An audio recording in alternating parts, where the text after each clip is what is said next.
करायचं स्मरण. जय जय रघुवीर समर्थ. श्री समर्थ कृपेने एक सुंदर असा बोध, एक सुंदर असं श्रवण आपल्याला प्राप्त झालेलं आहे. या श्रवणाच्या माध्यमातून उत्तमाचं सामर्थ्यसुद्धा समर्थांनी प्राप्त करून दिलेलं आहे. बघा, प्रत्यक्षपणे भाग कसा दिलेला आहे, नक्कीच श्रवण करूया. समर्थ म्हणाले, काही विचार आपल्या आयुष्याला, आपल्या जीवनाला आधार देत असतात. पण प्रत्यक्ष जर पाहायला गेलं तर उत्तम प्रकारे जीवन जगायचं असेल तर विचार असणं खूप गरजेचं. जर तुम्ही तुमच्या आयुष्यामध्ये कष्ट करून, मेहनत करून भरपूर पैसा जर कमवला तर तो पैसा खर्च झाला पाहिजे. नक्कीच ना. जर पैसाच तुमच्याकडे खूप असेल, आपण काय विचार करतो, माझ्याकडे खूप सारे पैसे आहेत, कपाट पूर्णपणे भरलेलं आहे.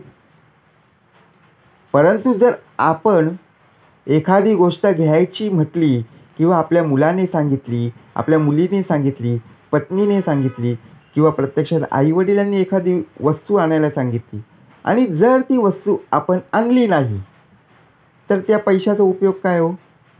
जीवनामध्ये त्या पैशाची व्हॅल्यू आहे का? अजिबात नाही. मग विचार आपले कसे असले पाहिजेत? हां, जर पैसे नसतील तर प्रश्न वेगळा आहे. परंतु असून जर आपण एखादी गोष्ट आणलीच नाही, मग त्या पैशाची किंमत झिरो. माणसं कमावली तर नक्कीच कामी येत असतात.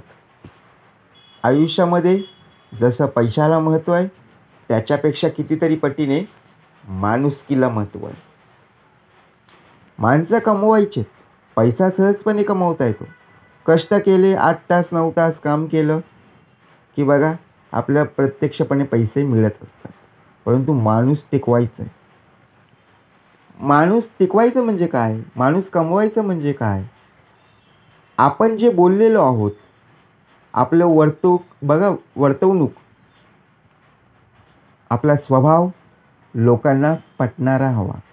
लोकांचा स्वभाव आपल्याला पटणारा हवा, तरच ना आपण माणुसकी टिकवू शकतो. जर समोरची व्यक्ती रागाने, मत्सराने बोलत असेल, आपण ऐकून घेणारे आहोत का? नाही आहे. कारण आपल्यासुद्धा राग आहे, क्रोध आहे, मत्सर आहे. शब्दाला शब्द लागला की आपण काय टाळ्या वाजवत बसणार का? बघा, आपला देह कसं क्रोधाने भरलेला आहे, परंतु आपण समजून घेत नाही. नाती कमवायचे. मग तसंच पैसे कमावणारी व्यक्ती कधीतरी शून्यावर येत असते. दररोज पैसे असतात, परंतु काही पैसे आजारपणामध्ये. बघा, एखादी व्यक्ती एखाद्या व्यसनामध्ये जर अडकत असेल तर ती व्यक्ती त्या व्यसनामध्ये बर्बाद होत असते, शून्यावर येत असते.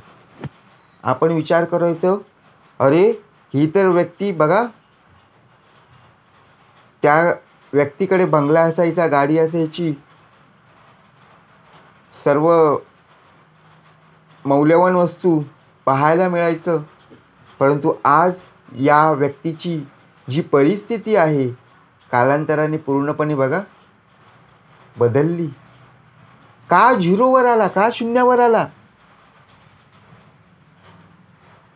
कारण त्या व्यक्तीला पैसा टिकवता आला नाही. जो मनुष्य माणसं जीवनामध्ये, आयुष्यामध्ये कमावतो ना, तो खरा श्रीमंत असतो.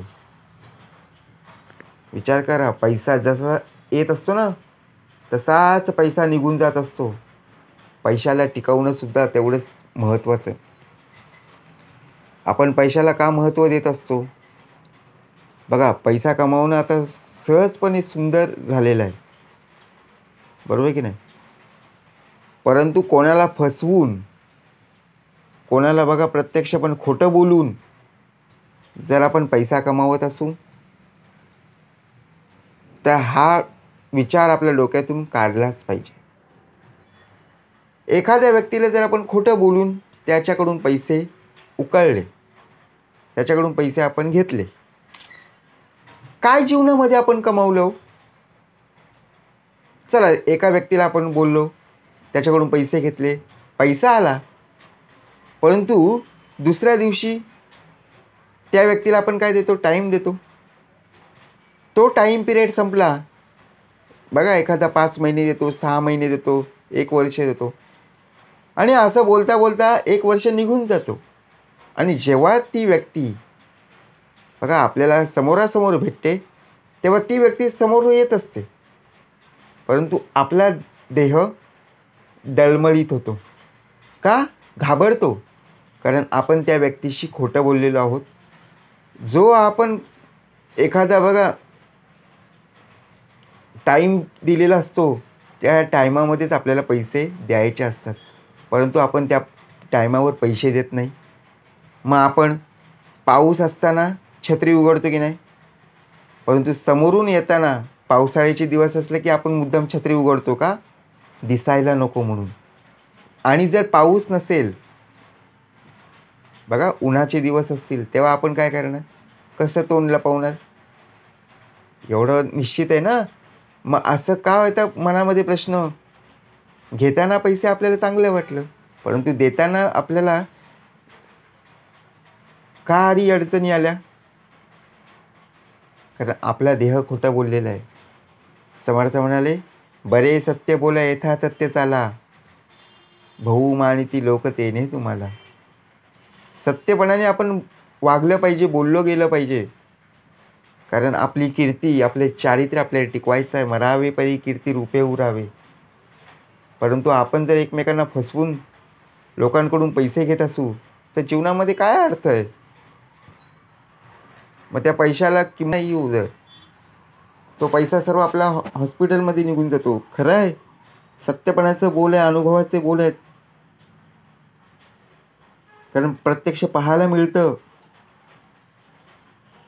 जो मनुष्य देह कष्टाने कमवतो त्याला अर्धी जरी भाकरी मिळाली तरी तो बघा सुखाने जगत असतो.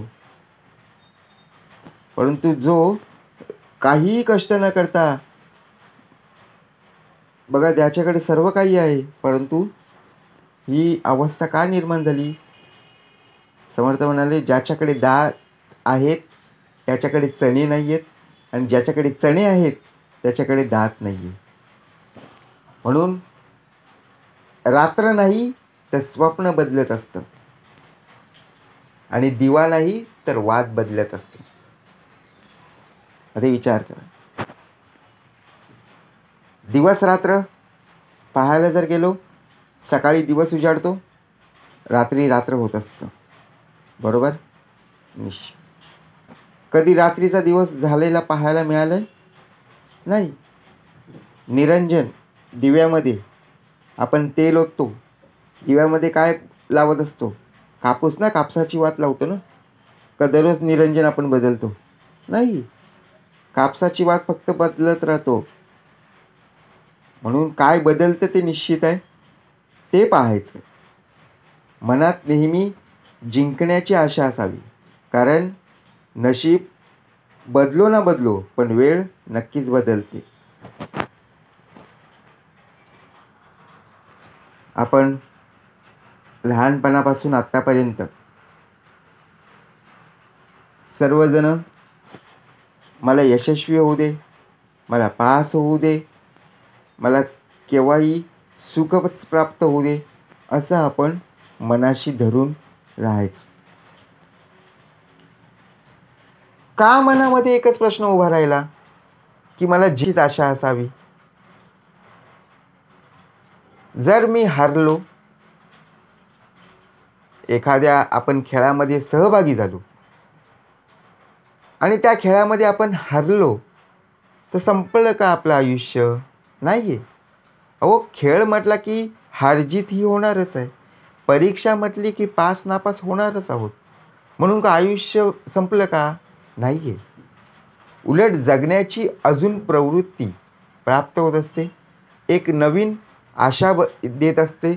नवीन किरणं पाहायला मिळत असतात आणि आपण जोमाने कार्याला सुरुवात करत असतो. ही आयुष्याची दिशा बदलणारी काही स्वप्न असतात. मग तसं जर पाहायला गेलो, कधीही रात्र बदलत नाही. बदलतात ती स्वप्नच बदलतात. आज आपल्याला जी रात्र स्वप्न पडलेलं आहे ते उद्या नाही पडत. आपण जे दिवसभर पाहतो, जे डोळ्यांनी आपल्याला पाहायला मिळतं, मनामध्ये ज्याचा आपण विचार करतो, तेच आपल्याला स्वप्नामध्ये पाहायला मिळतं. तेच चित्र आपल्याला डोळ्यासमोर उभं राहतं. मग आपण विचार करतो, अरे आज भयानक स्वप्न पडलं. आणि जेव्हा जाग येते तेव्हा ते स्वप्न नाहीसं होतं. मग आपण बोलतो, अरे डोळे जाड झालं, डोकं जड झालं. मग असं का झालं? रात्र ही संपूर्ण उत्तमाचीच होती, परंतु आपला देह हा विचारांमध्ये होता. मग कोणते विचार करायचे, कसे विचार करायचं? आपला देह हा नामस्मरणामध्ये असला पाहिजे. का देवाच्या नामस्मरणामध्ये असू दे? कारण प्रत्येक वेळेला चांगलीच स्वप्न पडत असतात अशी नाही ना. वाईटसुद्धा स्वप्न पडत असतात. आणि त्या वाईट विचारांमध्ये बघा, प्रत्यक्ष देह हा कोणत्या तळाला जाईल ते कळणार नाही. म्हणून दिवा नाही तर वाद बदलत असते. तसंच शरीर बदलत नाही, विचार फक्त बदलत राहतात. मनात नेहमी आपण आशा बाळगत असतो. कारण नशीब बदलो ना बदलो, परंतु दिवस आणि रात्र बदलत असते. वेळ मात्र कोणासाठी थांबत नाही. का थांबतं? असं आहे का आपण पुण्य केलं म्हणून वेळ थांबणार आहे? नाही आहे. वेळ चालूच राहणार आहे. युगानुयुगे एकलाची एक, चालवितो तिन्ही लोक. का असं आहे की बाबा तुम्ही पुण्याईचा दिवस आहे, तुझ्या हातून आज पुण्य घडलेली आहेत, सत्कर्म घडलेली आहेत, म्हणून मी वेळ म्हणून आज तुझ्यासाठी थांबणार आहे? अजिबात नाही.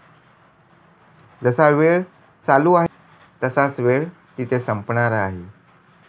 बरोबर ना?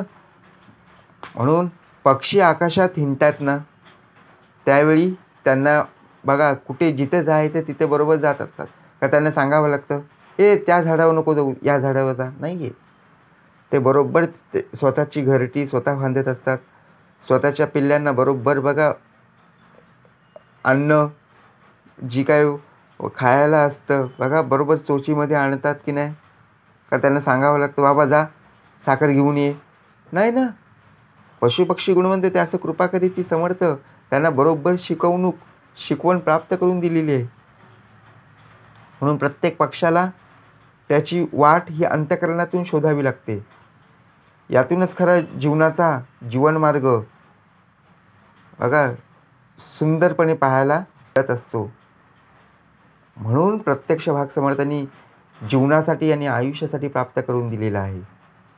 आयुष्यात आणि जीवनात जर पाहायला गेलं तर उत्तमाचे विचार का असणं आवश्यक आहे. जर आपल्या डोक्यामध्ये वाईट विचार असतील तर वाईट प्रकारची स्वप्न पाहायला मिळतील. कुठलंही स्वप्न साकार करायचं असेल तर ती वाईट विचार आपल्याला पहिले त्रास देणार. म्हणून वाईट स्वप्न आपल्या स्वप्नामध्ये सुद्धा येऊ नको आणि वाईट विचार आपल्या खऱ्या आयुष्यामध्ये सुद्धा येऊ नको. बरोबर ना? जर आपल्याला स्वप्न पाहायचे असतील तर जागेपणी स्वप्न पाहिले पाहिजेत आणि त्या जागेपणाच्या स्वप्नामध्ये विचार करून उत्तम प्रकारे आपलं जीवन सार्थकी कसं लागेल याचा विचार करणं खूप गरजेचं आहे. जय जय रघुवीर समर्थ.